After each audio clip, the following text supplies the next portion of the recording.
Assalamualaikum warahmatullahi wabarakatuh. Alhamdulillah wassalatu wassalamu ala Rasulillah wa ala alihi wa ashabihi wa mawala. Asyhadu an la ilaha illallah wahdahu la syarikalah wa asyhadu anna Muhammadan abduhu wa rasuluh la nabiyya ba'dah.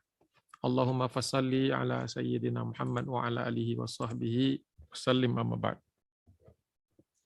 Alhamdulillah segala puji milik Allah Subhanahu wa taala yang atas keimanan dan kenikmatan kesehatan dan rasa syukur kita bisa bertemu di tempat ini malam hari. Tidak biasanya MTXL acaranya malam. Mudah-mudahan lebih banyak yang bisa hadir dan mudah-mudahan kita lebih bisa konsentrasi karena tidak di tengah-tengah jam kerjanya. Namun memang malam hari ini tantangannya berbeda, yaitu kita mungkin badan kita sudah ingin baring sebenarnya ya mungkin. Tapi ya insya Allah mudah-mudahan masih bisa bersemangat 1 jam ke depan untuk sebuah topik yang mungkin agak jarang dibahas, yaitu Piagam Jakarta, sebuah konsensus nasional tanggal 22 Juni 1945. Saya beri notasi bagian pertama karena saya pikir tadi bisa satu kali, tapi nampaknya tidak bisa sepertinya. Saya hentikan di slide ke-9 kalau nggak salah. Jadi 9 itu kalau misalnya ngebut ya pendek sekali dalam 1 jam ya. Nanti kita lihat sampai di mana, karena memang sepertinya tidak sampai kepada pembahasan di mana orang-orang dari timur atau utusan dari timur menolak di 7 kata itu. Tapi paling tidak kita coba, kalaupun memang harus dibagi 2 nanti, paling tidak apa yang kita dapatkan ini cukup mendalam lah, jadi tidak terlalu di permukaan saja. Namanya itu target saya, kenapa kemudian kita bagi 2. Dan tidak harus bulan Agustus ya, jadi bukan berarti bahasnya di bulan September gitu udah nggak ini, tapi ini yang namanya Piagam Jakarta ini sebuah momen yang bisa dibahas kapan saja. Kebetulan Agustus, jadi kita bisa mendekatkan dengan tanggal-tanggal terjadinya. Sebenarnya sudah lewat tanggal terjadinya itu bulan Juni gitu ya. Harusnya ini kajiannya bulan Juni gitu. Kalau mau sesuai dengan waktu. Oke, yang pertama Bismillahirrahmanirrahim. Sumber utama yang saya pakai ini adalah dari bukunya Haji Endang Saifuddin Ansori. Beliau yang menulis bukunya Piagam Jakarta judulnya, jadi mudah dicari dan bisa dibaca sendiri kalau mau detail-detail sampai ke ini. Kalau didetail-detailin banget mungkin bisa 4 kali pertemuan, tapi saya sederhanakan jadi 2 saja. Tercatat di dalam sejarah bahwa Perdana Menteri Jepang Kuniaki Koiso itu pada rapat ke-85 Imperial Diet ini apakah MPR-nya atau perwakilan lah mereka, tanggal 7 September 1944 mengumumkan the Japanese Empire announced the future independence of all Indonesian people. Ini yang waktu itu juga sempat direlay di di Radio Berlin ya. Karena Jepang dan Jerman kan bersekutu di Perang Dunia Kedua. Dan Radio Berlin juga merelay ini. Dan kebetulan di Berlin waktu itu ada Haji Amin Al-Husaini, mufti Palestina yang sedang melarikan diri dari kejaran Inggris. Dia yang megang biro bagian penerjemahan ke bahasa Arab. Makanya tahun 44 sebenarnya sudah banyak orang Indonesia di luar negeri, khususnya di Eropa dan Timur Tengah, yang sudah mendengar ada rencana itu. Makanya di Mesir misalnya contohnya, mereka membentuk Lajnah ad-Difa, Lajnatu Difa'an Istiqlal Indonesia. Jadi Lajnah itu kan kepanitiaan yang membela atau pembelaan terhadap kemerdekaan Indonesia atau upaya kemerdekaan Indonesia. Ini yang di beberapa buku disebutkan bahwa ini yang pertama kali kita mendapatkan informasi, orang di luar negeri ya, orang-orang Indonesia di luar negeri mendapatkan informasi bahwa Jepang memberikan suatu janji untuk membebaskan Indonesia ya, 1944, karena Jepang udah mulai kalah, udah banyak kekalahan besar. Kemudian salah satu bentuk implementasinya adalah karena itu kan keputusan di Tokyo ya, diambil ya di Jepang ya, di Kyoto, kemudian disampaikan ke Indonesia, ke pemerintah pendudukan Jepang di Indonesia. Maka dibentuklah Dokuritsu Zunbi Susaka ya, Tiosakai. Saya belum bisa bahasa Jepang, jadi mohon maaf kalau keliru. yang kalau di Indonesia kan itu jadi semacam Badan Penyelidik Usaha Persiapan Kemerdekaan atau disingkat BPUPKI ya. Kemerdekaan Indonesia sebenarnya I-nya itu. Jadi ini dibentuk tanggal 29 April 1945. Berkumpullah wakil-wakil dari banyak diambil dari ini, dari bekas Volksraad, dari bekas semacam DPR lah di zaman Hindia Belanda. Nah, sebagai ketua waktu itu diangkat Dr. Rajiman Wediodiningrat dan wakilnya RP Suroso. Dan dilantik 28 Mei 1945. Jadi ada semacam kepanitiaan yang mempersiapkan, yang dipersiapkan itu kan nanti ada 3 ya, proklamasi, teks proklamasi, kemudian juga preambul, mukaddimah, pembukaan Undang-Undang Dasar, kemudian baru batang tubuhnya. Ada 3 ya. Jadi termasuk juga dasar negara di situ. Ini pekerjaan utama mereka. Namun ternyata pekerjaan itu tidak semudah yang dibayangkan. Mereka sidang hanya 2 kali, tetapi cukup lama dan menguras energi. Jadi sidang pertama BPUPKI itu dilakukan tanggal 29 Mei sampai 1 Juni, kemudian dari 10 sampai 16 Juli. Semuanya tahunnya 1945, kecuali yang tadi pengumuman itu. Kemudian pada 1 Juni 1945, Soekarno mengusulkan 5 asas. Ya, 5 asas yaitu kebangsaan Indonesia, internasionalisme atau peri kemanusiaan, mufakat atau demokrasi. Ataunya ini benar-benar ada di sana, bukan atau dari saya. Jadi benar-benar Pak Karno menulisnya mufakat atau demokrasi, maksudnya menjelaskan. Internasionalisme itu maksudnya peri kemanusiaan, menghormati bangsa-bangsa lain, dan bangsa lain menghormati Indonesia. Mufakat itu maksudnya proses demokrasi yang khas Indonesia. Kemudian kesejahteraan sosial dan ketuhanan. Jadi ketuhanannya ini urutannya tidak dirubah ya, urutannya memang dari awal begitu. Jadi Bung Karno menyebutkan ketuhanan itu adalah asas kelima. Ya. Nah, 5 asas ini kemudian hari disebut sebagai Pancasila, bukan pada saat itu juga. Jadi pertama disebut 5 asas. 5 asas ini dinamakan oleh Soekarno Pancasila dengan 2 suku kata, panca dan sila. Panca 5, kalau yang belum tahu, asas, ya berarti asasnya dasar. Oleh karena itulah sebagian orang yang mungkin tidak kurang, mohon maaf ini kalau bisa yang masih di waiting room segera di admit, karena dia di layar saya muncul banyak gitu. Tolong dibantu untuk di admit. Jadi Pancasila oleh Soekarno diperas jadi trisila, diperas jadi 3 sila itu sosionasionalisme, sosiodemokrasi, dan ketuhanan. Kemudian diperas lagi oleh beliau jadi ekasila, yaitu kalau kata Soekarno, kalau 5 nggak diterima bisa jadi 3, kalau 3 nggak diterima bisa jadi 1, kata dia, yaitu negara gotong royong. Makanya gotong royong itu jadi kayak semacam kata-kata suci di kalangan orang-orang nasionalis atau ex-PNI ya. Jadi karena dianggap ini perasan-perasan dari Bung Karno. Nah, karena sedemikian sering ditulis sehingga muncul anggapan bahwa 1 Juni itu adalah sebagai hari lahirnya Pancasila. Padahal kalau kita lihat, jangan padahal dulu. Ya, sampai tahun 1951 Universitas Gadjah Mada menganugerahi Soekarno dengan gelar Doktor Honoris Causa di bidang hukum. Dan ini terkait juga dengan Pancasila. Ya.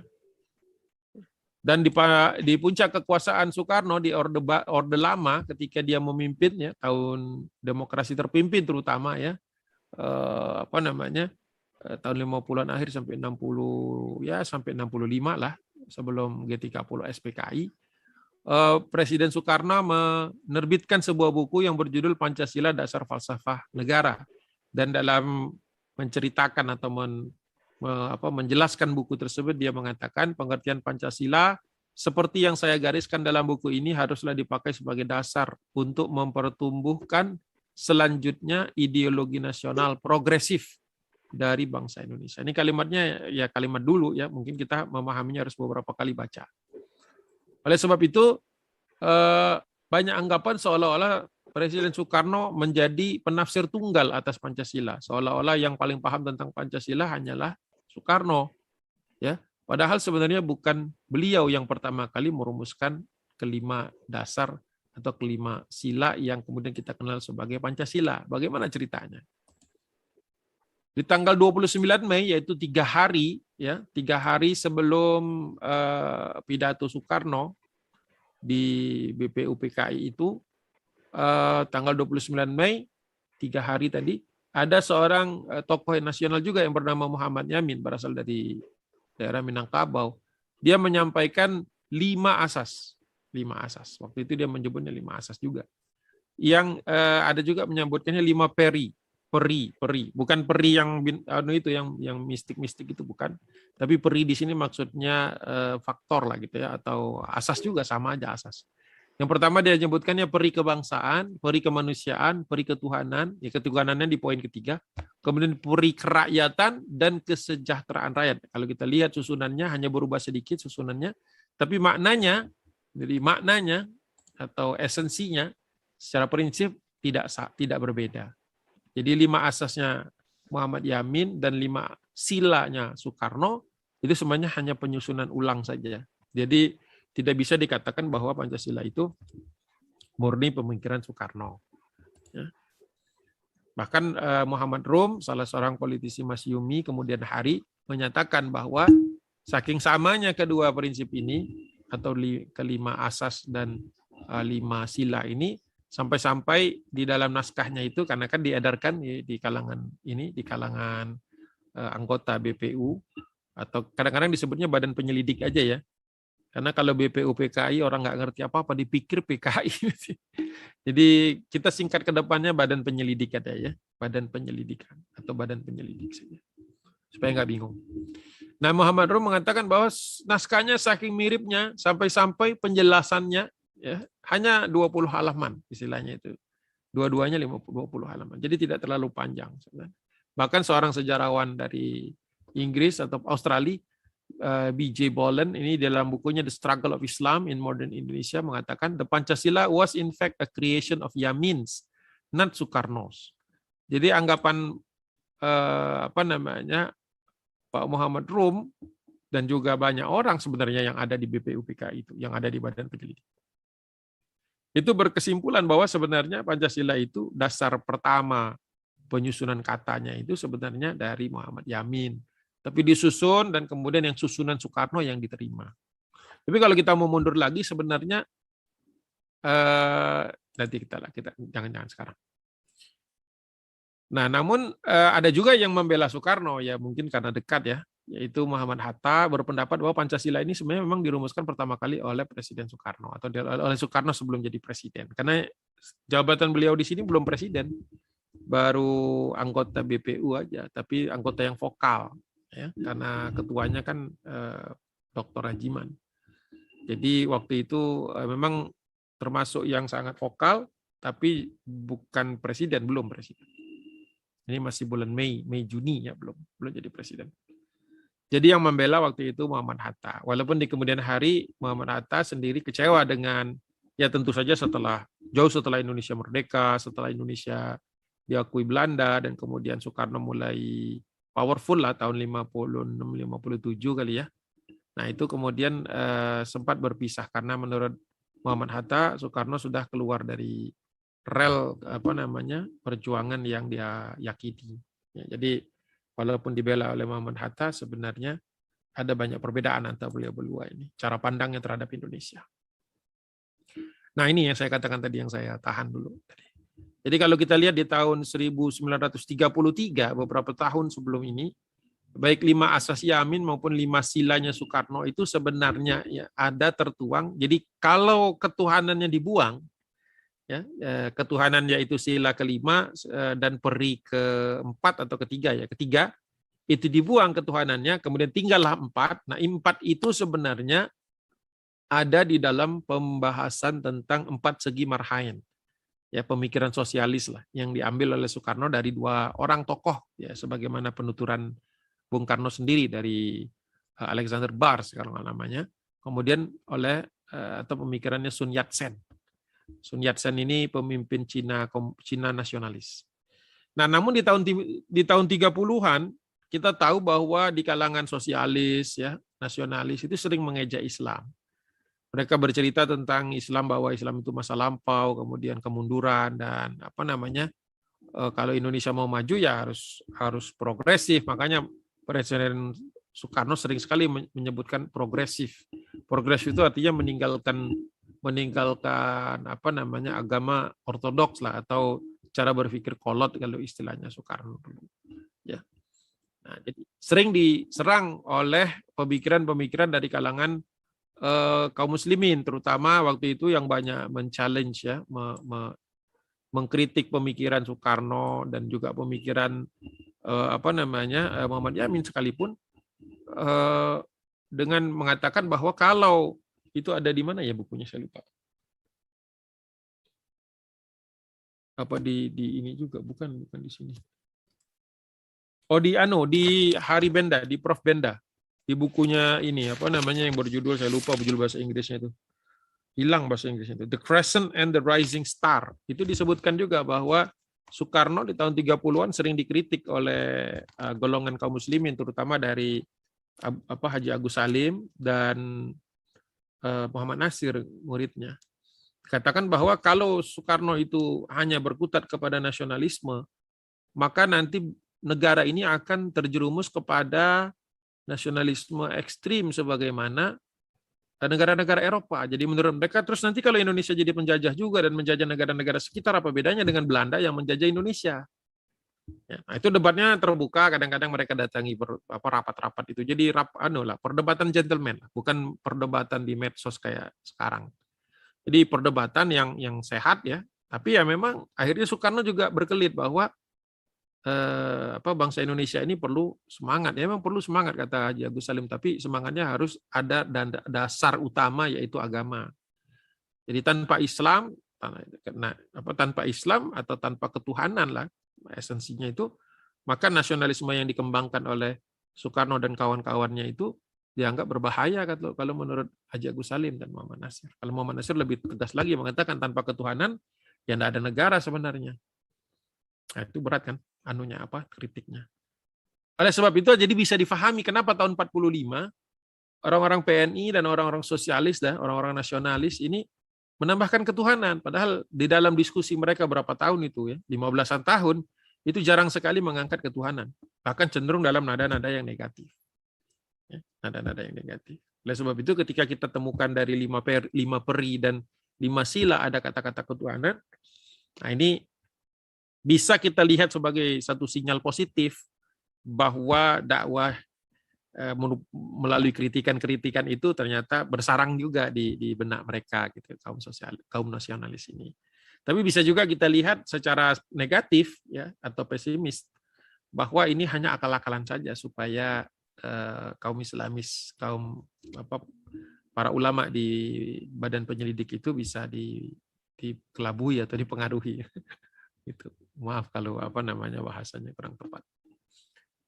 Nah, kalau kita lihat Marhaen yang dikembangkan Soekarno tahun 33 itu sebenarnya memang merupakan, dan sering sekali Soekarno memuji-muji Sun Yat-sen dengan bukunya San Min Chui, atau kalau diterjemahkan itu The Three Principles of the People. Jadi 3 prinsip dasar masyarakat atau rakyat, karena sosialis pemikirannya awalnya. Jadi jadi 4 sila dan 4 peri ya, minus ketuhanan itu diambil dari falsafah lain. Jadi dirumuskannya dari buku-buku sosialis ya. Atau ya kalau nggak mau disebut sosialis, dari luar lah, bukan dari dalam sebenarnya gitu ya.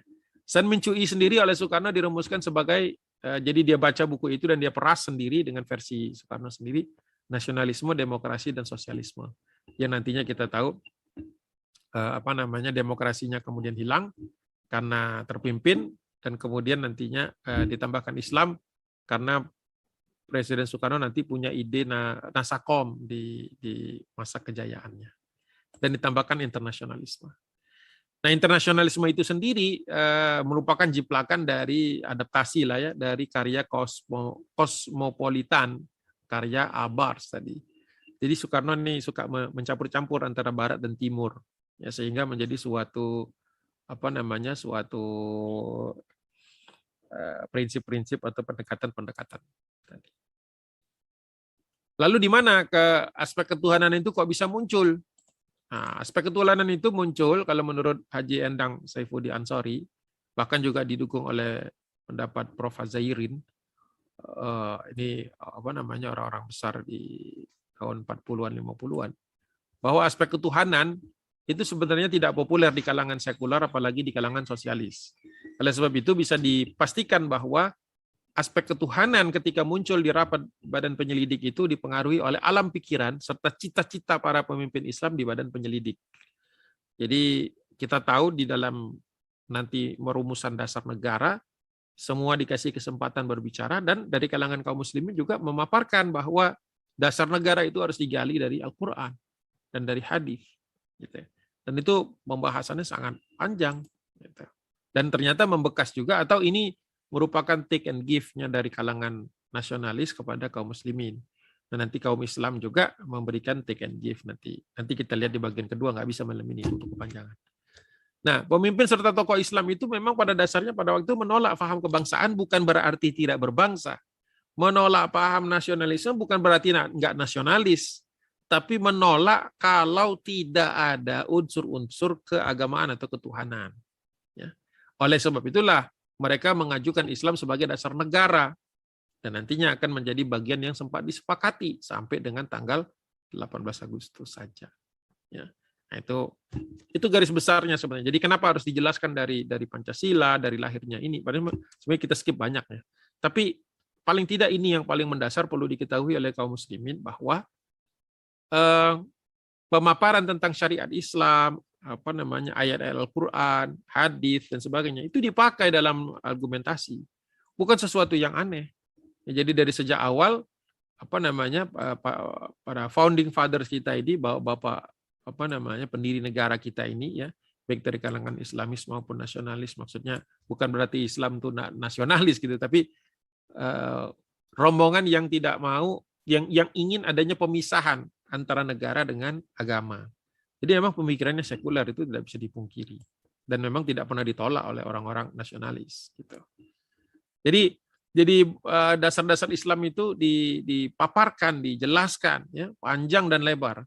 Tapi saya cari bukunya itu dari tadi pagi, saya cari buku catatan-catatan pidato-pidato di selama BPUPK itu, bukan yang versinya Muhammad Yamin ya, tapi yang benar-benar dikeluarkan dari BP7.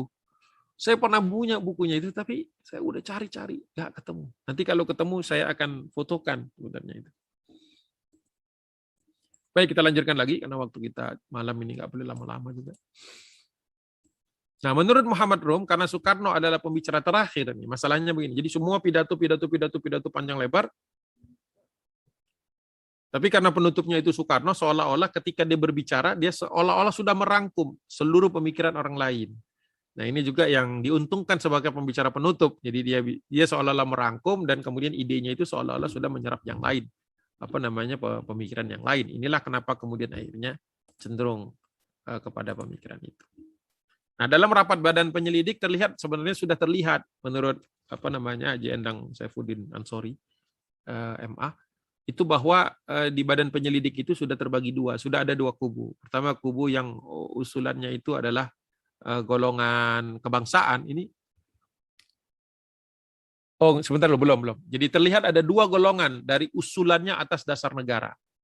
Nah, golongan yang pertama itu Ini sebentar, ini simpulan dari Prof. Supomo. Tanggal 31 Mei 1945 beliau mengatakan, memang di sini terlihat ada dua paham, kata dia. Paham anggota ahli agama yang mengajukan Indonesia didirikan sebagai negara Islam. Itu ada dan resmi, bukan sebuah makar. Ya. Jadi di bulan Mei dari 29, 30 sampai 31 dan sampai 1 Juni nantinya. Nah, di tanggal 31 Mei itu semua pemaparan tentang pentingnya dasar-dasar Islam dan pentingnya Indonesia ini menjadi negara berdasarkan syariat itu sudah dilakukan dan sudah dijelaskan. Ya. Bahkan ini disimpulkan oleh Prof. Supomo. Prof. Supomo sendiri dari kalangan nasionalis, tapi beliau mengatakan bahwa anggota badan penyelidik yang ahli agama itu sudah menganjurkan Indonesia didirikan sebagai negara Islam. Dan dialognya ya diterima sebagai masukan komponen. Jadi Islam itu adalah bagian besar dari negara ini. Nah, kemudian beliau juga mengatakan bahwa ada anjuran lain sebagaimana oleh Tuan Muhammad Hatta. Jadi Muhammad Hatta waktu itu secara pemikiran dia orang soleh, tidak ada yang memungkiri kesolehannya, tapi dalam pandangan politik beliau ini satu kubu dengan Presiden Soekarno. Ya. Dan itu pembicaraannya adalah selalu pembicaraan tentang nasionalisme kebangsaan. Nanti akan disebutkan ya di bagian bawah itu. Jadi kesimpulan Prof. Supomo, beliau menjadi profesor setelah Indonesia merdeka tentu saja. Jadi Prof. Supomo mengatakan bahwa sebagaimana yang sudah diungkapkan oleh Tuan Muhammad Hatta ialah negara persatuan nasional ini harus yang memisahkan urusan negara dengan urusan Islam. Dengan lain perkataan bukan negara Islam. Ya. Jadi kalau ada sebagian orang yang mengatakan bahwa Muhammad Hatta ini ikut rombongan kaum muslim pemikiran politisi Islam, keliru. Pada rapat BPU, pada rapat Badan Penyelidik, beliau berada di bagian nasionalis. Artinya yang pandangannya tidak perlu ada aturan-aturan mengenai Islam atau aturan Islam tidak perlu ada di dalam dasar-dasar negara. Itu ya. Kalau ada yang kecewa nggak apa-apa sih. Ini fakta saja. Ini ditulis sudah di berbagai buku resmi, ya, sudah disebutkan. Nah, lebih parahnya lagi, Muhammad Yamin menerbitkan buku yang berjudul Naskah Persiapan Undang-Undang Dasar 1945. Itu jilid 1. Dia kan sebagai salah seorang yang mengusulkan juga dasar-dasar itu. Tentu dasarnya sekuler ya, pandangan nasionalis. Dan di dalam buku itu hanya dimuat 3 pidato. Makanya saya tuh gemes kehilangan satu buku itu. Itu memuat pidato-pidato yang lain secara lengkap. Tapi di bukunya Muhammad Yamin yang sempat berpuluh tahun menjadi buku landasan, buku pegangan sejarah, seolah-olah yang berpidato di Badan Penyelidik itu cuma 3 orang. Ya dia sendiri, Yamin, Muhammad Yamin, Soekarno, dan Supomo. Masih mending ada Prof. Supomo, karena walaupun beliau nasionalis, ya, tapi pandangannya masih akomodatif kepada golongan Islam. Gitu. Tapi di buku Muhammad Yamin nggak disebut yang lain. Ki Bagus Hadikusumo nggak disebut. Padahal pemaparan beliau menggunakan kitab Imam Mawardi, ya Al-Ahkam As-Sultaniyah. Dijelaskan kenapa negara itu walaupun kaum musliminnya mungkin belum soleh istilahnya, atau kaum musliminnya masih perlu diedukasi, tetapi dasar negara itu harus Islam kalau mau adil. Jadi dulu itu pembicaraan founding fathers kita, bukan sesuatu yang harus ditakuti, ya. Dan memang tidak terjadi akhirnya. Tidak terjadi itu artinya memang dibatalkan. Jadi memang belum pernah Islam menjadi dasar negara secara tertulis gitu ya. Tapi nanti kita lihatlah ini berproses. Jangan langsung ambil kesimpulan dulu karena ini baru bagian pertama.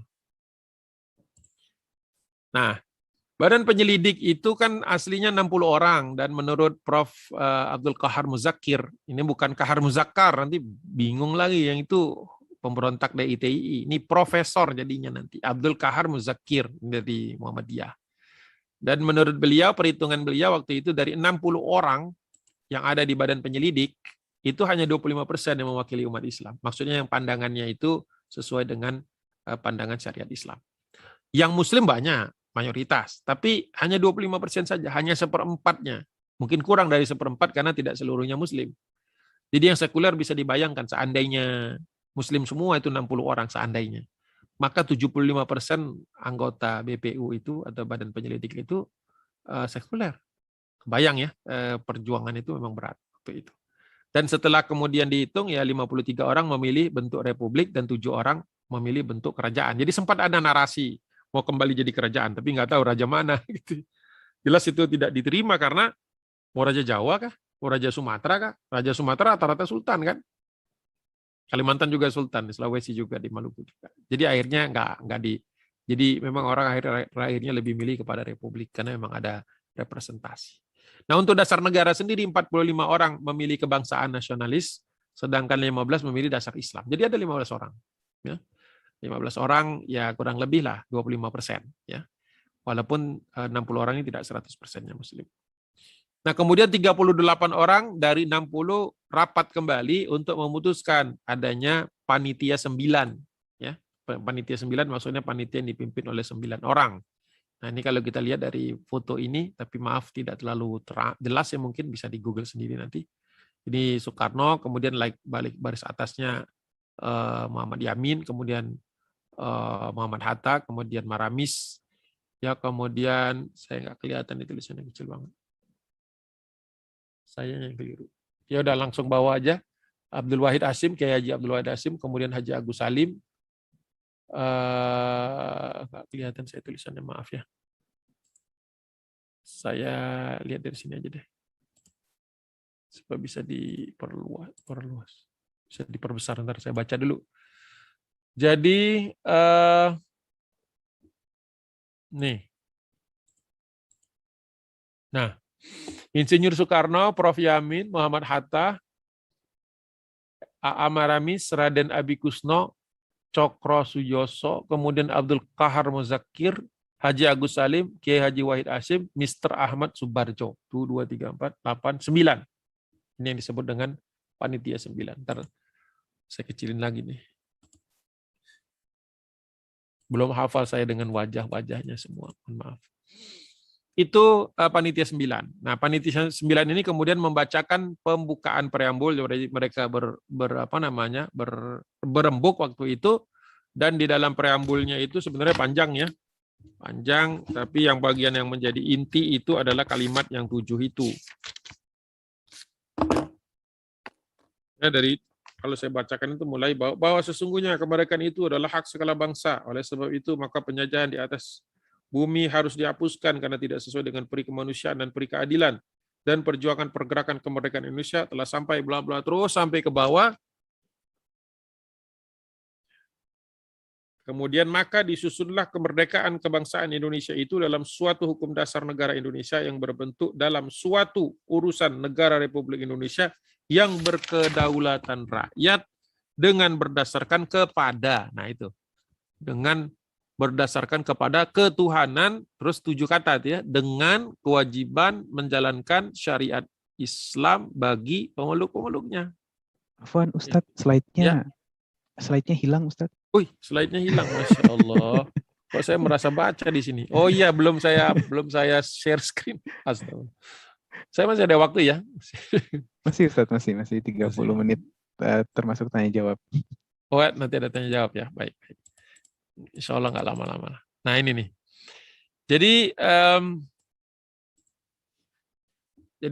setelah dibentuk panitia 9, terdiri dari 9 orang, ini dari Soekarno sampai Muhammad Yamin, kemudian membacakan pembukaan. Jadi setelah mereka berunding, preambul itu atau pembukaan, kadang-kadang disebut mukadimah juga. Undang-Undang 45 itu adalah dari panjang tuh ya, dari apa tadi kalimat pertamanya itu, bahwa sesungguhnya ya kemerdekaan ini adalah hak segala bangsa. Nah itu sampai kalimat dalam suatu susunan negara Republik Indonesia yang berkedaulatan rakyat dengan berdasarkan kepada ketuhanan. Sebenarnya ada 5 ya nanti ya. Ada ketuhanan, kemudian ada kemanusiaan yang adil dan beradab, persatuan Indonesia, kerakyatan yang dipimpin oleh hikmat kebijaksanaan dalam permusyawaratan perwakilan, serta dengan mewujudkan suatu keadilan sosial bagi seluruh Indonesia. Tapi ada kalimat di situ kata-kata dengan kewajiban menjalankan syariat Islam bagi pemeluk-pemeluknya. Itu disebut 1, 2, 3, 4, 5, 6, 7. Pemeluk-pemeluknya dianggap satu kata. Nah kalimat inilah yang kemudian hari akhirnya menjadi perdebatan lagi, atau bukan perdebatan sebenarnya, karena sebenarnya sudah resmi, nggak bisa didebat lagi, tapi ya kita lihat nanti perjalanannya. Jadi Bapak dan Ibu yang dirahmati Allah, yang masih setia menyimak di MTXL TV ini, pada tanggal 10 Juli sudah disampaikan rapat dari tim 9 bahwa inilah susunannya gitu. Padahal di dalamnya ada A.A. Maramis tuh. Oh, tetapi dia menyetujui, mungkin karena dia minoritas kan, yang lainnya Muslim walaupun tidak semuanya Islamis. Nah, kalimat inilah yang kemudian membuat meruncingnya beberapa permasalahan. Sebenarnya tidak sempat meruncing. Coba kita lihat. Preambel Undang-Undang Dasar itu ditandatangani pada 22 Juni 1945. Oleh sebab itu, oleh Muhammad Yamin disebut Jakarta Charter, atau kita kenal sebagai Piagam Jakarta. Soekarno menganggap bahwa preambul ini suatu kompromi yang bisa menghubungkan, mempersatukan segenap aliran yang ada di kalangan anggota-anggota Dokuritsu Zunbi Kyosakai. Itu yang badan penyelidik dalam bahasa Jepang. Ya. Jadi menurut Soekarno 7 kata ini bagus awalnya. Bagus artinya mengakomodasi kepentingan umat Islam. Jadi pada awal-awalnya itu pandangan ini bukan sesuatu yang aneh gitu. Panitia 9 nggak ada masalah, termasuk Soekarno ada di dalamnya. Dan Muhammad Hatta juga ada di dalam, dan termasuk juga Muhammad A.A. Maramis. Ya. Jadi kalau ada orang yang mengatakan 7 kata itu apa istilahnya tidak mempertimbangkan lain, ya utusannya sudah ada di sana. Nah, di kemudian hari ini agak sedikit flash forward ke depan bahwa Jenderal Abdul Haris Nasution pada tanggal 18 pada peringatan 18 tahun Piagam Jakarta, waktu itu beliau berpidato selaku wakil menteri pertama dan sekaligus juga kepala staf Angkatan Darat. Ketika 18 tahun itu kan tambah 45 berarti 62 ya, tahun 62. Dia mengatakan bahwa pada saat penggodokan Piagam Jakarta, surat-surat dari alim ulama itu datang ke Jawa Hokkaido, ya, pusat inilah perwakilan Indonesia di Jawa. Bahkan waktu itu berjumlah kalau menurut Jenderal Nasution ada 52 pucuk surat yang masuk yang menginginkan agar waktu itu ya dari kalangan umat Islam tentu saja ya, surat-surat dari kalangan ulama se-Indonesia, bayangkan 52.000 waktu itu, gimana ngitungnya juga, bahwa waktu itu memang sebagian besar umat Islam menginginkan, paling tidak perwakilan-perwakilan yang menginginkan ada keseriusan dalam menjadikan dasar negara itu bukan sesuatu yang sekedar simbolik, tetapi juga menjadi sesuatu yang sakral dengan kalimat-kalimat yang menunjukkan kepentingan umat Islam sekaligus juga kewajiban bagi umat Islam, penganut agama Islam untuk melaksanakan syariat itu. Nah, sehari setelah rapat, yaitu tanggal 11 Juli, baru Latuhar Hari, bukan dari panitia 9 ya, bukan panitia 9, sempat menyatakan keberatan begitu mendengarkan laporan tadi. Jadi dia bukan anggota panitia 9, tapi dia berkeberatan dengan kalimatnya, akibatnya mungkin besar kata dia, terutama terhadap agama yang lain. Padahal kan agama yang lain tidak disentuh dalam kata-kata dengan kewajiban menjalankan syariat Islam bagi pemeluk-pemeluknya. Kemudian dia juga menambahkan ya, bukan hanya agama lain kata dia, tapi bisa menimbulkan kekacauan terhadap adat istiadat. Nah, ketika dia ngomong itu langsung diinterupsi sama Haji Agus Salim, karena beliau kan termasuk panitia 9. Dia katakan, keberatan Latuhar Hari itu, tuan Latuhar Hari itu dijawab oleh Haji Agus Salim. Pertikaian hukum agama dan hukum adat, kata dia, itu bukan hal yang baru di Indonesia. Dan pada umumnya sudah selesai, kata dia. Karena waktu itu kalau detailnya di dalam naskahnya Pak Endang Saifuddin Ansori, disebutkan bahwa kata Haji Agus Salim, yang paling keras benturan antara adat dan agama itu di Minangkabau, di negeri saya, kata dia. Dan itu sudah selesai, kita sudah beres. Jadi nggak perlu pakai alasan itu. Lain daripada itu, orang-orang yang beragam, kurang kalimat, bentar lu. Nanti kalau misalnya diperlukan ini, sebaiknya saya edit sekarang. Sebentar ya. Mana tadi? Oh ya, nih kalimat berikutnya sebentar. Agama. Orang-orang yang beragama, ini dia nih. Kurang maaf, ini mungkin ngeditnya agak buru-buru. Saya kembalikan lagi. Jadi kata Haji Agus Salim, lain daripada itu orang-orang yang beragama lain tidak perlu khawatir, kata beliau. Karena keamanan orang-orang ini tidak tergantung kekuasaan. Berarti kekuasaan tidak sebenarnya bukan hal yang utama, tetapi pada adatnya umat Islam yang 90% itu. Jadi maksud Haji Agus Salim bahwa kan orang beragama yang lain di Indonesia ini, jadi Hindia Belanda maksudnya waktu itu, aman-aman saja, tidak pernah ada masalah. Padahal umat Islam 90% tahun itu 90%. Tidak pernah ada diskriminasi kepada umat yang lain. Jadi ini hanyalah suatu pernyataan sikap bahwa umat Islam yang ada di Indonesia itu memang harus terus menjalankan agamanya, gitu, bukan orang lain. Nah, Soekarno juga menguatkan pernyataan Salim ini karena Presiden Soekarno juga adalah bagian dari panitia 9. Dia mengatakan kalau kalimat itu atau kalimat ini ya 7 kata itu tidak dimasukkan, kalau nggak dimasukkan tidak bisa diterima oleh kaum Islam. Jadi kompromi di panitia 9 itu sudah ini bagian yang diminta oleh kaum muslimin. Nah, itu awalnya ya.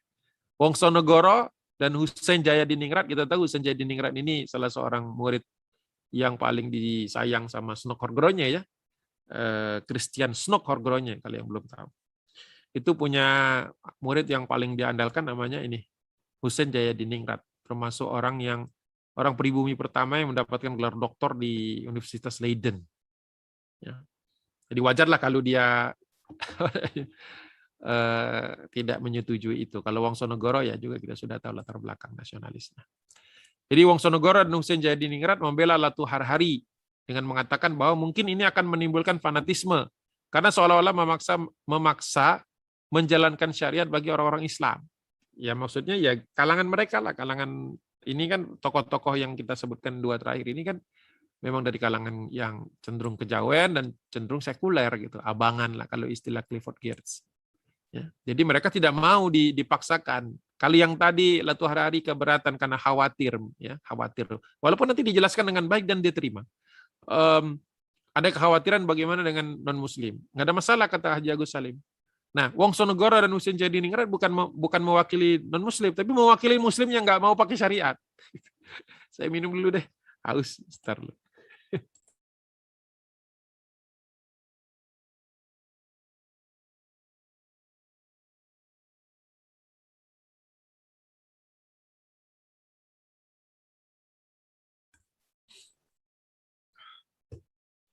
Haus juga minum. Perlu minum dulu. Jadi ada juga tuh yang begini ya. Wongsonegoro, Husein Jayadiningrat katakan mungkin menimbulkan fanatisme nanti karena seolah-olah memaksa menjalankan syariat bagi orang-orang Islam. Ya. Kiai Haji Abdul Wahid Hashim, nanti di slide berikutnya baru keluar nanti foto beliau. Kalau di sini nanti terlalu kecil karena berempat. Jadi Kiai Haji Abdul Wahid Hashim, anak dari Kiai Haji Hashim Asy'ari,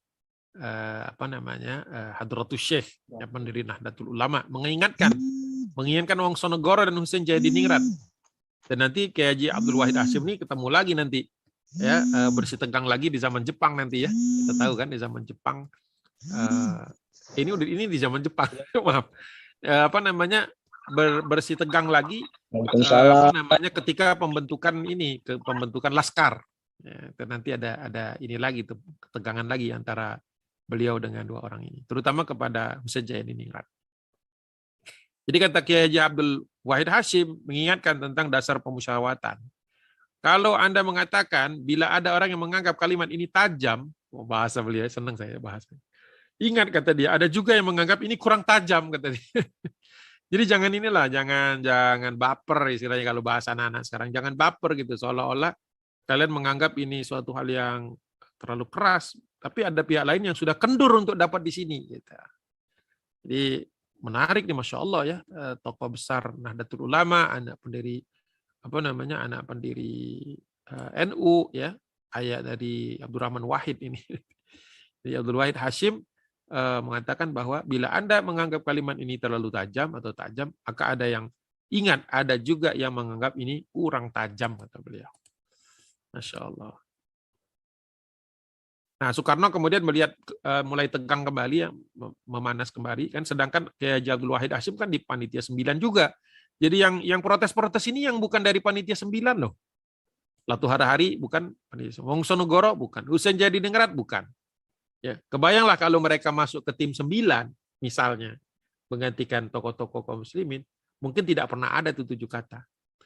Jadi 7 kata itu karena panitia 9 itu mayoritas ulama. Ya. Jadi itu yang perlu kita sadari ya, dalam sejarah Indonesia ini. Nah, Soekarno kemudian akhirnya membentuk panitia kecil lagi untuk perancang undang-undang. Nah, itu dipilih pakar-pakar hukum tentu saja ya, Prof. Supomo, Wongsonegoro, Subarjo, Maramis, Agus Salim dan Sukiman.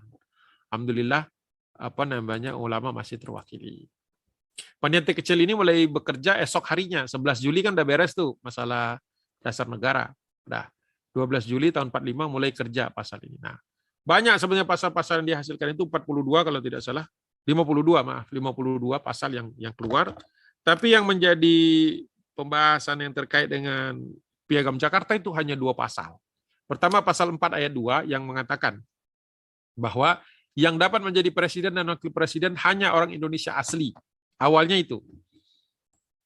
Kemudian pasal 28-nya keluar kata-kata bahwa negara menjamin kemerdekaan tiap-tiap penduduk untuk memeluk agama apapun dan untuk beribadat menurut agamanya masing-masing. Kenapa dipermasalahkan? Kata Kiai Haji Abdul Wahid Hashim, dia mengusulkan bahwa pada pasal 4 ayat 2 itu ditambahkan yang beragama Islam. Jadi menurut beliau, Presiden Indonesia itu ya wajib agamanya Islam. Kenapa kata dia? Ya, kenapa harus ada kata-kata tambahan? Jadi kalau ditambahkan ke pasal 4 ayat 2 tadi kan, yang dapat menjadi presiden dan wakil presiden hanya orang Indonesia asli yang beragama Islam. Itu maunya Kiai Haji Abdul Wahid Hashim, ya, perwakilan dari Nahdlatul Ulama. Kenapa kata beliau argumentasinya? Karena jika presiden orang Islam, maka perintah-perintah yang berbau Islam itu akan besar pengaruhnya. Kan nggak lucu misalnya tegakkan syariat, tapi yang nyuruhnya adalah non-Muslim. Itu nggak masuk akal. Dia nggak ngerti apa-apa tentang syariat, tapi nyuruh-nyuruh orang. Kabura maqtan indallahi an taqulu ma la taf'alun. Tapi itu kan kalau Muslim ya. Kalau non-Muslim nggak kena ayat itu. Ya intinya tidak mungkinlah, absurd bagi orang non-Muslim untuk menyuruh-nyuruh kaum muslimin beragama sesuai syariat. Jadi kata beliau ya wajar. Kalau kita menerima pembukaan Undang-Undang Dasar bahwa adanya 7 kata, ya, adanya tadi apa kalimatnya? Dengan kewajiban menjalankan syariat Islam bagi pemeluk-pemeluknya. Tapi kemudian presidennya non-Muslim. Itu menurut Kiai Haji Abdul Wahid Hashim nggak masuk akal. Benar juga. Kalau dipikir baik-baik. Kemudian lebih lanjut Kiai Haji Abdul Wahid Hashim mengatakan pasal 29 tolong diubah. Agama negara kata dia. Jadi maksudnya ini pasal 28 itu dirubah saja atau ditambahkan pasal 29. Bahwa agama negara adalah agama Islam. Wah, lengkap ya. Dengan menjamin kemerdekaan orang-orang beragama lain untuk dan sebagainya dan seterusnya. Jadi ada insert, ada kalimat agama negara itu haruslah disebutkan agama Islam. Dan tentu saja menjamin kemerdekaan orang-orang beragama lain. Betul nggak? Ya betul. Nggak keliru, udah malam agak siwar juga mata. Haji Agus Salim di luar dugaan bahwa Haji Agus Salim yang sama satu kubu sebenarnya dengan Kiai Haji Abdul Wahid Hashim mengatakan bahwa dia tidak sepaham dengan kata-kata yang kedua tadi yang pasal 29. Karena menurut Haji Agus Salim dengan ini kompromi antar golongan kebangsaan dan Islam bisa mentah lagi. Apakah hal ini tidak bisa diserahkan kepada Badan Pemusyawaratan Rakyat saja nantinya? Dan kemudian melanjutkan bagaimana dengan wakil presiden? Apakah harus Islam juga? Bagaimana dengan duta-duta kita dan sebagainya? Nanti akan ada kesan bahwa umat Islam itu nanti diskriminatif. Nah, dukungan kepada Kiai Haji Abdul Wahid Hashim datang dari Mr. Sukiman. Beliau mengatakan sebenarnya tidak apa-apa kalimat-kalimat bahwa harus beragama Islam, dasar negara harus dasar Islam, agama Islam. Tidak apa-apa kata dia. Kata-kata itu bisa memuaskan rakyat kok. Jadi yang mayoritas harus lebih diutamakan daripada yang minoritas, kalau menurut Pak Sukiman. Nah, dukungan juga walaupun masih sebagian didapatkan dari Otto Iskandar Dinata atau kadang-kadang disebut Otista disingkatnya. Ya, menurut dia mendukung pemikiran Sukiman dan Kiai Haji Abdul Wahid Hashim. Bagus, itu harus ada penegasan seperti itu. Tapi dia juga mendukung usul dari Husain Jayadiningrat, jadi separuh-separuh dia. Jayadiningrat untuk menghapus pasal 4 ayat 2 secara seluruhnya. Jadi menurut Otto Iskandar Dinata bahwa cukup pasal 28 29-nya aja yang diotak-atik atau diubah. Mudah-mudahan saya nggak salah baca. Baik, tapi menghapus pasal 4. Jadi menghapus syarat-syarat muslimnya seorang presiden dan wapres. 14 Juli 1945 Soekarno mengumumkan 3 rancangan. Jadi selesai rapat tanggal 13 Juli, tanggal 14 yaitu diumumkan bahwa kita sudah punya deklarasi draft deklarasi kemerdekaan, walaupun nanti ada perubahan-perubahan lagi. Kemudian ada preambulnya yang tadi di dalamnya ada 7 kata yang menjadi ciri khas apa namanya itu Piagam Jakarta dan batang tubuh Undang-Undang Dasar yang berisi sebanyak 52 pasal. Nah, sempat juga terjadi ketidaksetujuan setelah selesai, tapi tidak setuju yang dalam rangka diangkat. Muncul ketidaksetujuan dari utusan Muhammadiyah, yaitu Ki Bagus Hadikusumo.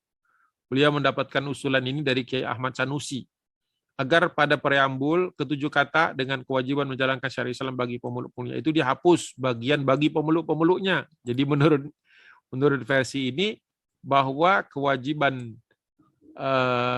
dengan kewajiban menjalankan syariat Islam, udah titik, nggak usah pakai pemeluk-pemeluknya, karena syariat Islam tidak mungkin dijalankan oleh selain non-Muslim, selain Muslim, tidak mungkin dijalankan oleh selain Muslim, pasti Muslim yang melaksanakannya. Nah, inilah yang kemudian menjadi salah satu permasalahan nantinya, ketika ada usulan ini menguat. Nah, utusan-utusan yang sekuler maupun yang non-Muslim mengatakan, nah ini yang kami khawatirkan. Kalau tidak ada dengan kata-kata itu saja mereka sudah keberatan, apalagi kalau kata-kata itu dihilangkan, berarti ini syariat Islam menurut pada waktu itu prasangka mereka bahwa syariat Islam ini nanti memaksa mereka masuk Islam, ya, memurtadkan mereka dari agamanya. Bukan. Jadi mereka khawatir, inilah yang kami khawatirkan, kalau sebaiknya tidak perlu ada 7 katanya, bukan hanya bagi pemeluk-pemeluknya aja yang dicoret, tetapi sekaligus semuanya. Karena kalau dengan itu berarti Islam nanti menjadi sebuah agama yang dominan, walaupun benar. Tapi kalau itu dicoret berarti syariat Islam akan diterapkan untuk semua orang, yang which is tak mungkin, karena la ikraha fid din, tidak ada paksaan kepada agama Islam untuk agama yang lain. Ya, inilah mungkin penjelasan waktu itu chaos, atau mungkin tidak bisa disampaikan berkali-kali, karena memang waktu itu kita juga dibawa tekanan bahwa Sekutu sudah mendarat, kemudian Jepang sudah mau bertekuk lutut, sudah mau nyerah, jadi harus dilakukan dengan cepat. Soekarno tetap bersikukuh tidak mau mengubah kata-kata itu dengan dalil mufakat, sehingga pada saat itu sampai ada usulan dari Prof. Rajiman, bagaimana kalau kita pungut suara saja? Nah, langsung ditolak oleh Abi Kusno, bahwa piagam itu adalah buah kompromi antara golongan Islam dan golongan kebangsaan. Jadi hendaklah kita semua waktu itu sudilah kita kiranya mengadakan perdamaian. Jadi menurut dia tidak usah dipermasalahkan lagi. Toh sudah dibuat oleh panitia 9. Yang protes sebagian besar bukan panitia 9. Jadi nggak tahu prosesnya. Sekarang kita sudah serahkan kepada mereka, ya udah kita terima. Bagaimana kalau kita berdamailah untuk ini, tidak usah ditarik-tarik ulur lagi. Dan waktu itu disambut dengan riuh, maksudnya riuh itu disambut dengan dengan baik oleh peserta, karena mungkin peserta juga sudah capek berdebat panjang lebar. Nah, setelah itu Prof. Rajiman atau Mr. Rajiman bertanya lagi, dia sebagai pemimpin sidang, ya, pemimpin BPU, Badan Penyelidik Usaha Kemerdekaan Republik Indonesia. Dia mengatakan, bagaimana pendirian Tuan Hadikusumo, sudah terima belum? Kata Hadikusumo, sudah. Jadi dia tidak memaksakan mencoret bagi pemeluk-pemeluknya. Kemudian Rajiman berkata lagi kepada seluruh peserta, apakah usul panitia tentang pernyataan dan pembukaan ini sudah diterima bulat? Ini maksudnya adalah mukadimah atau preambul UUD Undang-Undang Dasar yang dikenal nanti sebagai Undang-Undang Dasar 45 beserta ke-7 kata. Jadi apakah ini sudah diterima bulat? Hadirin menjawab bulat. Selesai. Waktu itu diketok palu yang mengakibatkan kemudian dasar negara kita, dan melalui preambul Undang-Undang Dasar 1945 itu menyatakan dengan aklamasi, ya, dengan kebulatan bahwa mempertahankan kata-kata dengan kewajiban menjalankan syariat Islam bagi pemeluk-pemeluknya. Nah, nanti kita dalam bagian kedua, yang jelas nggak mungkin malam ini, sudah tidak mungkin kondisi saya. Kita akan bahas bagaimana akhirnya ke-7 kata itu dicoret. Nah, itu butuh proses lagi. Nanti kita jelaskan, mudah-mudahan dengan penjelasan yang seperti tadi, ya, walaupun pelan nanti, tapi mungkin cukup mendalam kita membahasnya. Mudah-mudahan memberikan kefahaman yang menyeluruh, ya, kefahaman yang mendalam. Wallahu a'lam bishawab. Al-haqqu min rabbik fala takunanna minal mumtarin. Wallahul muwaffiq ila aqwamit thariq. Assalamualaikum warahmatullahi taala wabarakatuh. Waalaikumsalam warahmatullahi wabarakatuh. Assalamualaikum. Jazakallah khairan katsira Ustadz. Wah, menarik sekali temanya nih. Jadi tadi tapi ini ditutupnya bagus banget Ustadz, jadi bikin penasaran loh. Bukan maksud itu, tapi memang udah habis. Saya hitung-hitung memang sejam tuh segitu. Iya, tapi kan ini kan di akhir jadinya kelihatannya, wah ini harusnya ada nih 7 kata itu. Ya gitu. memang pernah ada. Iya, harusnya ini menjadi dasar negara gitu ya. Iya, bertahan sampai dicerita tadi. Betul. Baik, ini kami persilahkan apabila ada pertanyaan, silakan teman-teman. Mangga. Bisa dari YouTube, bisa dari live chat. Ini bukunya sambil nunggu ya. Ini bukunya bagus dibaca sendiri biar berlengkap. Tapi udah cetakan keberapa itu. Buku aslinya ada. Ini Piagam Jakarta, tulisan Haji Endang Saifuddin Ansori. Kemudian detail-detailnya ada di Benda lengkap. Ada juga keterangannya. Kemudian Prof. Deliar Nur ini juga bagus nih, Partai Islam di Pentas Nasional. Kalau mau latar, ada 2 buku Prof. Deliar ini paling bagus ini. The Modernist Muslim Movement in Indonesia 1900 sampai 1942, ini 42 sampai 65.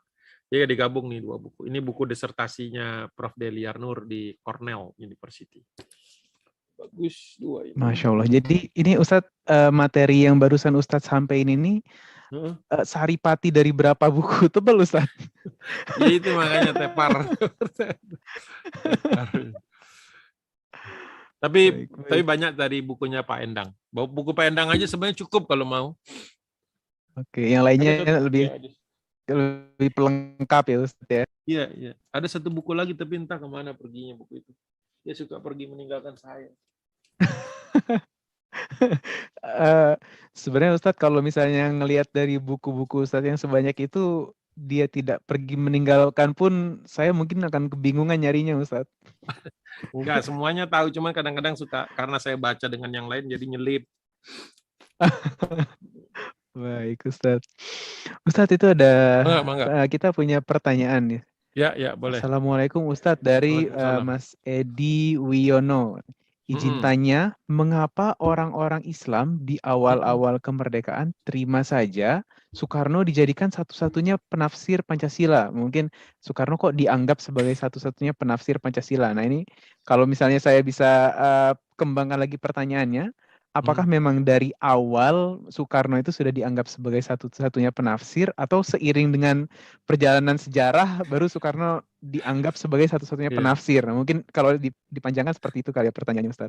Iya, sampai tahun 57 Presiden Soekarno itu masih gamang sebenarnya. Dia ini pemimpin bangsa apa bukan. Jadi Presiden Soekarno tuh baru merasa safe gitu ya. Katakanlah safe tuh tahun 60 lah, ketika dia membubarkan Mas Yumi. Karena sebelum Mas Yumi dibubarkan, Mas Yumi itu kan memang rajin kritik. Jadi presiden itu ya dikritik gitu. Dikritik itu bukan berarti ditinggalkan. Kritik, ingat kritik era itu seperti misalnya Muhammad Nasir gitu ya, kalau mengkritik itu bisa bergaul kok dengan yang dikritik gitu. Jadi zaman itu paling tidak sampai tahun 60 Presiden Soekarno itu nggak bisa semena-mena dalam tanda kutip ya. Jadi ada yang, karena banyak orang yang sezaman sama dia gitu. Baik itu yang sezaman sejak zaman pergerakan ya, pra kemerdekaan ya, tahun 20-an gitu, tahun 30-an, tahun 40-an, orang itu masih ada gitu. Jadi dia nggak bisa kan kalau misalnya ada teman seangkatan tuh kan, teman seangkatan tuh tahu lah gitu. Culun-culunnya gitu ya, bodoh-bodohnya tuh tahu gitu. Jadi kita nggak bisa ngecap di depan teman seangkatan kan. Kita boleh ngecap dengan angkatan di bawah gitu. Angkatan seangkatan nggak bisa tahu dia. Ya Allah lo gitu kan. Kita tahu kapan tidurnya, kapan makannya gitu kan. Jadi begitu. Jadi ketika kemudian beliau ini mulai dalam tanda kutip ya, mulai kan sempat kita putus ya? Enggak ya? Oke.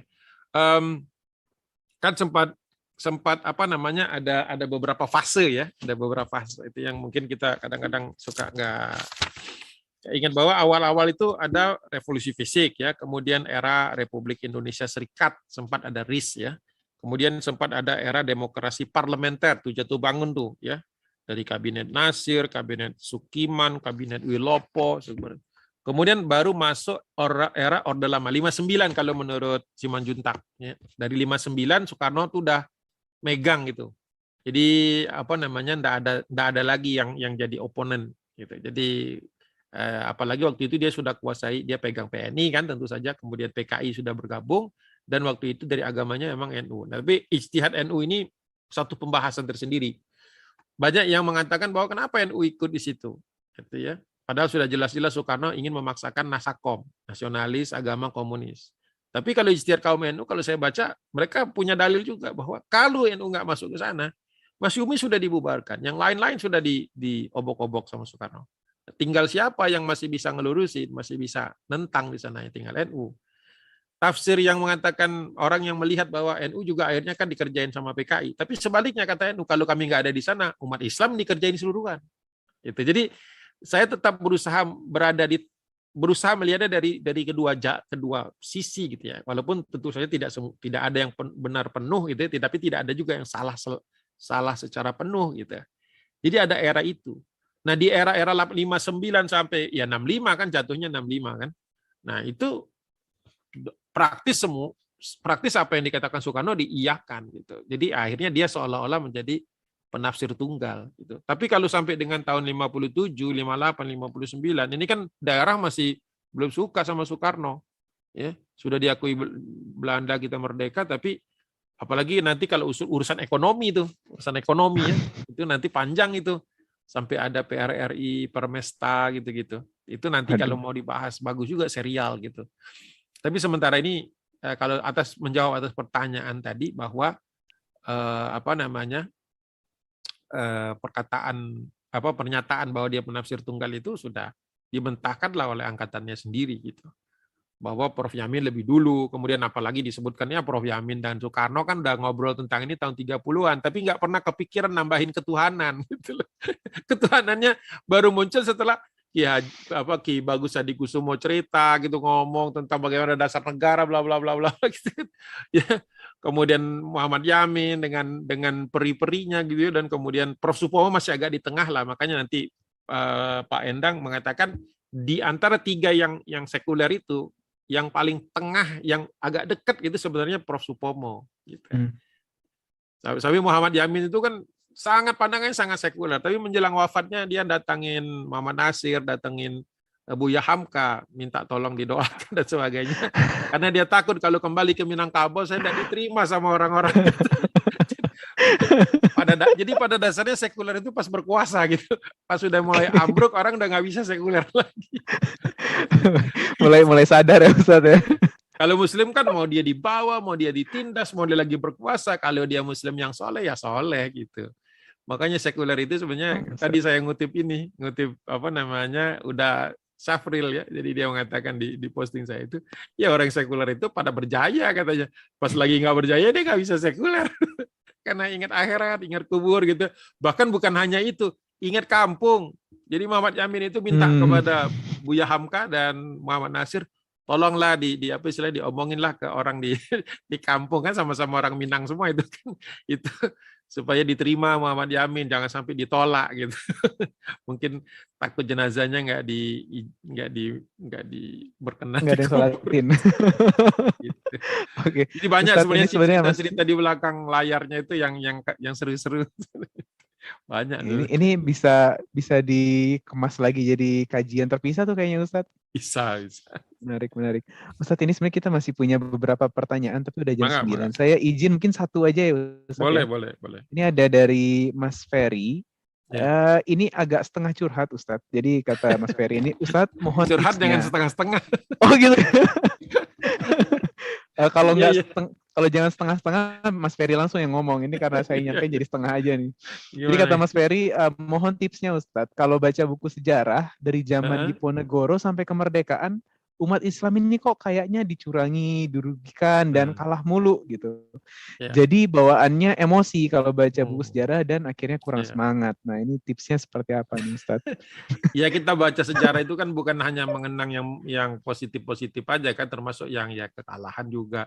Masa kita cuma baca Badar gitu, nggak mau baca Daumatul apa, nggak mau baca apa Bir Maunah misalnya gitu. Pasti kita mau baca semua kan, mau baca Badar juga, Fatu Mekah juga gitu kan, Hudaibiyah juga. Jadi memang di dalam naik turun perjuangan itu kan ada ibrah kan, apa namanya, watilkal, Allah Subhanahu wa taala berfirman kan, watilkal ayyamu nudawiluha bainan nas. Jadi memang masa antara manusia itu dipergilirkan. Nah, kalau terkait dengan kenapa perjuangan umat Islam sejak Diponegoro itu kok kayaknya sepertinya menguras jiwa kita, menguras hati juga. Yes, tapi kok pelakunya tenang loh. Kayak apa namanya, Hamka gitu kan, waktu apa namanya, Pram Mudia Anantatur kan sering nyerang beliau kan, nyerang beliau dengan lembaga lekranya gitu kan, nyerang apa macam-macam lah serangan kepada Buya Hamka, dianggap plagiat lah semuanya. Sampai Buya Hamka diperkarakan secara hukum dan sebagainya. Tapi menjelang meninggal dunia, Pram mendatangkan anaknya kan, putrinya itu waktu itu, statusnya mereka itu muslim ya, jadi muslimah. Jadi mau nikah sama seorang seorang apa namanya, seorang non muslim, apa laki-laki itu ya, calon suaminya. Kata dia, kamu kalau mau nikahin saya, kata Pram, kamu harus mendatangi Buya Hamka. Kamu harus minta penjelasan sampai kau masuk Islam. Kalau kau sudah masuk Islam, boleh kau nikahi anak saya. Pram tuh ngomong gitu. Saya enggak suka baca buku Pram itu. Tapi kalau kisah-kisah seperti itu, kita lihat Buya, kan datang mereka berdua, ketok-ketok rumah, yang buka pintu anaknya Buya Hamka kan. Begitu tahu ini anaknya Pram, dan ayahnya dengan tenang nerima gitu ya, ya diajarin agama. Sampai sampai apa anaknya bilang kepada Buya Hamka, apa ayah lupa dengan Pram, bagaimana mereka memperlakukan ayah dan keluarga kita. Tidak, kata Buya Hamka, saya ingat katanya. Tapi biarlah Allah yang apa menyatakan dia yang menghukum dia gitu, atau yang mengadili dia, bukan kita gitu ya. Kita Masya Allah. melihat dia mau berubah. Terus terang saya ceritain itu tuh kesel sebenarnya. Keselnya itu kalau saya enggak bisa kayak Buya Hamka, saya enggak bisa. Enggak bisa saya, nyerah saya. Hanya Buya Hamka yang bisa sebesar itu hatinya gitu. Kalau saya enggak bisa itu. Saya banting pintu pastinya. Untungnya datangnya ke Buya Hamka gitu ya. Bukan gak Kata usah. beliau, ya akhirnya masuk Islam loh. Akhirnya masuk Islam, Ah. masuk Islam dan menikah ya. Saya tidak tahu apakah Buya Hamka diundang atau tidak, tapi yang jelas begitu. Jadi walaupun secara politik Buya Hamka itu diserang oleh Pram, tapi secara personal Buya Hamka maafkan. Wah, itu udah tingkat tinggi, makanya buku tasawuf modernnya Buya Hamka itu penting dibaca. Jadi yang membuat jawaban saya, kenapa dari Diponegoro sampai Buya Hamka, katakanlah itu ya, banyak umat Islam yang dizalimi, apa namanya, pemimpin muslim dizalimi, dikadalin, dibohongin, ditipu dan sebagainya. Kenapa mereka tetap jalan, berjuang, bahkan bergandengan? Karena mereka tahu bahwa pada akhirnya nanti semua orang akan dihisap sama Allah. Jadi mereka akan menjalankan peran. Wah, itu tasawuf tingkat tinggi. Bukan tasawuf yang cuma ngomong saya lagi tasawuf, bukan. Tasawuf yang tingkat tinggi, betul-betul kelihatan kepake. Itu hebatnya mereka. Makanya kita nggak bisa nyamain, nggak mampu kita.